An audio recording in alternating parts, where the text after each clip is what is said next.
Welcome to the deep dive. Okay, let's unpack this. Ever wondered how the tax man views a loan from your generous aunt? Or maybe that stock transfer you did to your cousin's company? Turns out, it's not quite as simple as just family business. Today, we're taking a deep dive into the fascinating, sometimes pretty complex world of related party transactions and below-market loans. Our mission really is to cut through all the legal jargon. We want to understand these rules, why they even exist, and how they apply to what seem like everyday situations using the sources we've looked at. Yeah, and what's fascinating here is how the IRS defines these relationships. It's not just blood, right? It's also about control, economic ties. The whole point, really, is to make sure these transactions reflect real-world values, arm's length values, even when people are closely connected. It's about fairness. That makes perfect sense. You don't want folks gaming the system just because they're related. So let's start our deep dive right at the beginning. Section 267 of the Internal Revenue Code. What's the fundamental problem this section is trying to fix? Well, think of Section 267 as the IRS trying to prevent, let's call it a shell game. Its main goal is stopping taxpayers from shifting ownership of stock or property to someone they're related to just to gain a tax advantage while, essentially still controlling the asset. It's about preventing artificial losses or deferring income when nothing economically significant has really changed hands outside the related group. And to do this, Section 267 uses something called constructive ownership rules. Basically, it means stock owned by certain related parties is treated as if you own it yourself. It's like looking through the direct ownership. And here's a little detail right away. Any transaction between a personal services corporation and an employee owner, automatically related parties. Doesn't matter what percentage they own. Huh, that's an automatic flag then. Mm-hmm. So if the IRS has this, like X-ray vision, who exactly is a related party under Section 267? Let's get the list. I bet it's not everyone people assume. You're right, it's quite specific. Under 267, related parties are your brothers and sisters, whole and half, your spouse, ancestors and lineal descendants. So parents, grandparents, children, grandchildren, that direct line. Okay, the direct line. Makes sense. Then entities where you own more than 50%. This could be direct ownership or indirect. Yeah. Using those constructive ownership rules we'll dig into, it applies to individuals, corporations, trusts, partnerships owning that entity. Right, that 50% threshold seems key. It is. Also controlled groups. So two corporations or two partnerships or S-corp or a mix, if they're both more than 50% owned by the same person or entity. Then there are various slightly more complex relationships involving trusts, the grantor, fiduciary, beneficiaries, and finally, tax-exempt organizations like Section 501 charities and the people who control them.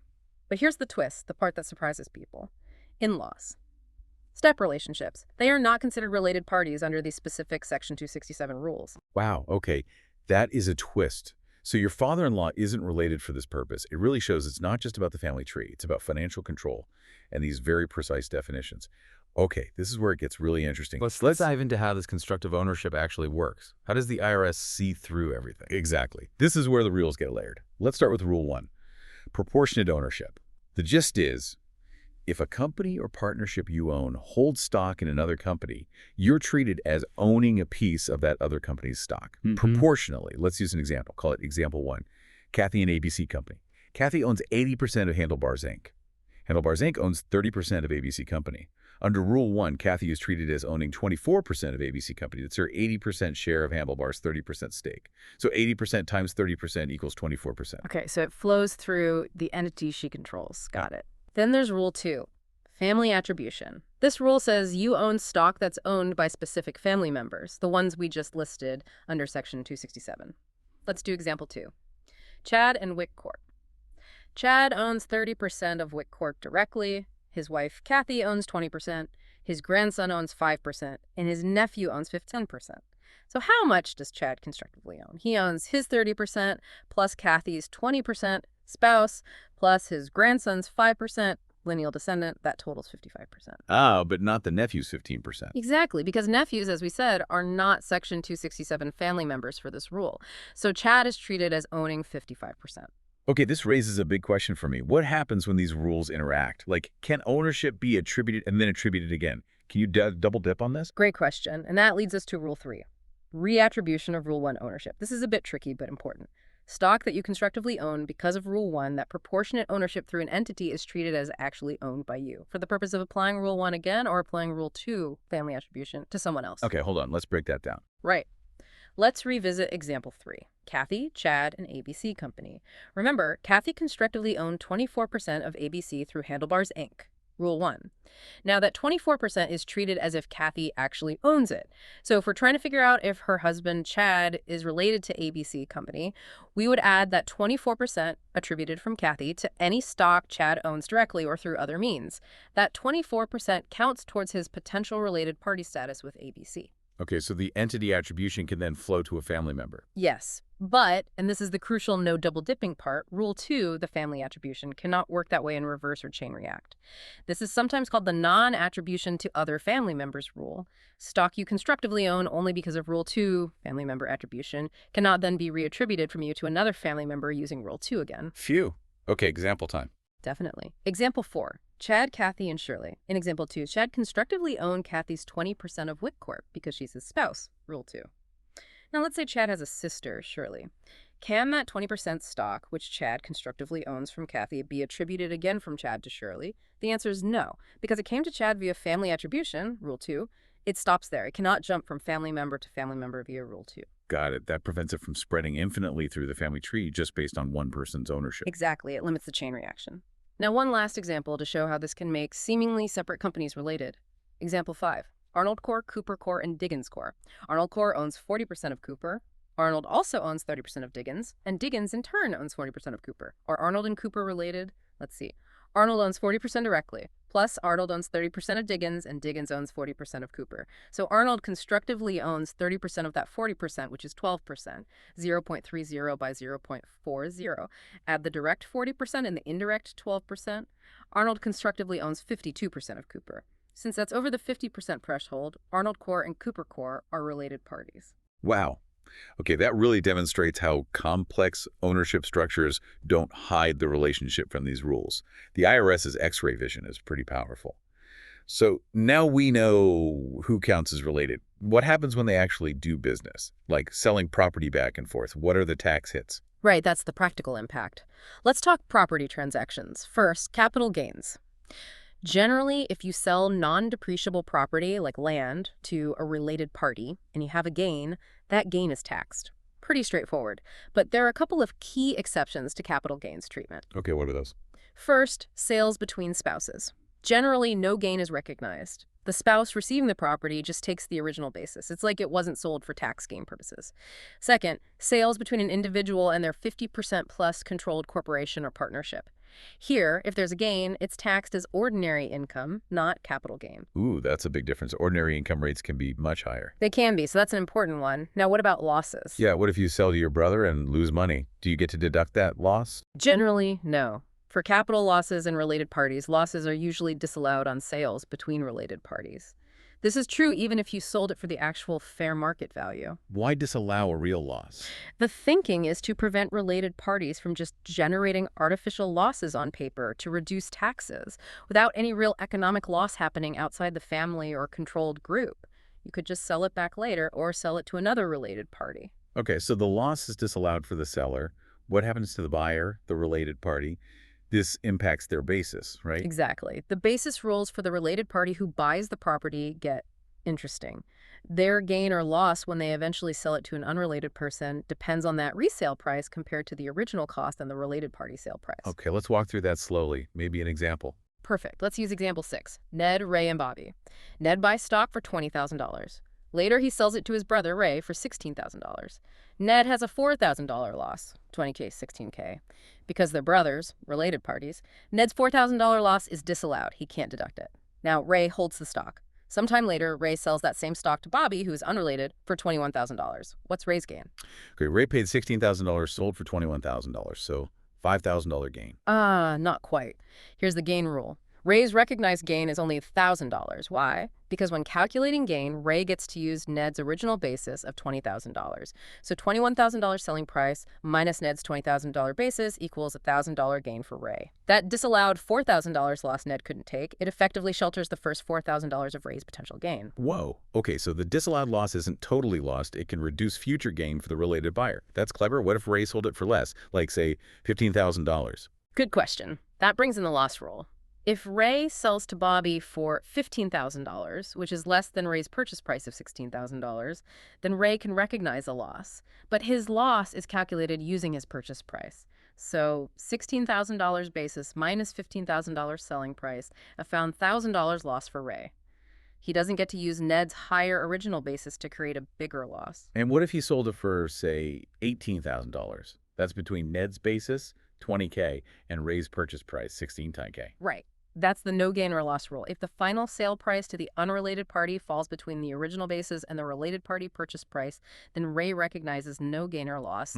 $18,000 sale, no gain, no loss for Ray. Okay, those basis rules are definitely something to watch. What about the holding period? Does Ray get Ned's original holding period when he buys the stock? No, he doesn't. The holding period starts fresh with the new owner. So Ray's holding period begins when he buys the stock from Ned. Ned's time holding it doesn't tack on. Got it. So to summarize those tricky basis rules, you called it a pass key. Yeah, just a quick way to remember for the related buyer, like Ray, selling later. Sell higher than the original relative's basis. Use the relative's basis to find your gain. Sell between the original basis and your purchase price. No gain or loss. Sell lower than your purchase price. Use your purchase price to find your loss. That's helpful. Okay, one more point on these general rules before we move to loans. Something about matching deductions. Right, the matching of deduction and income. This prevents a timing mismatch. Imagine an accrual basis business. They record expenses when incurred, not when paid. They owe money, say salary or rent, to a related person who is a cash basis tax child, meaning they only report income when they actually receive the cash. This rule says the accrual basis payer cannot deduct that expense until the related cash basis recipient actually takes it into income. It forces the deduction and the income recognition to happen in the same tax year. Stops the business from getting a deduction this year while the related person doesn't report income until next year. Clever. All right, so we've covered property sales, basis, losses. Let's shift gears to another really common thing, loans. What happens when you lend money to, say, your kid or your own company at a really low interest rate, or even zero interest? Is that just being nice? Well, the IRS might see it differently. That brings us to Section 7872, dealing with below-market loans. The whole point of this section is to prevent people from using loans with artificially low interest rates, especially with related parties, as a way to shift income or make disguised gifts or compensation without calling it that. So they recharacterize the loan. Exactly. If Section 7872 applies, the loan is treated as if it were an arm's-length transaction. This means the IRS essentially pretends the lender made the loan at a fair market rate, called the applicable federal rate, AFR. It's a rate the IRS publishes regularly. The difference between the AFR interest and the interest actually charged, if any, is called foregone interest. Generally, the lender has to report this foregone interest as income, even though they didn't receive it in cash. Ouch. Taxed on phantom income. Yep. Now, the borrower might get to deduct that same amount of foregone interest, but only if it's the type of interest that's normally deductible for them, like business interest or investment interest. If it's personal interest, like for a personal loan, then no deduction for the borrower. Okay, so this sounds serious. What kinds of loans actually get caught by these rules? Is it every single handshake loan? Not every single one, but it covers the main situations where tax avoidance might be a motive. The specific loans affected are gift loans, pretty common. Any below-market loan where the foregone interest is basically a gift, like lending money to your child interest-free, compensation-related loans between employers and employees or independent contractors and clients. Could be seen as disguised wages. Corporation shareholder loans between a company and its owner could be seen as a disguised dividend. Tax avoidance loans, a catch-all for any loan where one of the main purposes is tax avoidance. Other below-market loans, if regulations say so, and they significantly affect tax liability. And loans to qualified continuing care facilities under certain contracts. So it's pretty broad. Are there any exceptions for small amounts? Like if I lend my brother $5,000? Yes, thankfully, there's a de minimis exception. For gift loans directly between individuals, the rules generally don't apply if the total outstanding loans between those two people don't exceed $10,000 on any given day. Same $10,000 threshold applies for compensation-related and corporate shareholder loans. If the total owed is $10,000 or less, Section 7872 usually doesn't kick in. Okay, $10,000 is a bit of breathing room. What about slightly larger family loans? There are also special rules for gift loans not exceeding $100,000.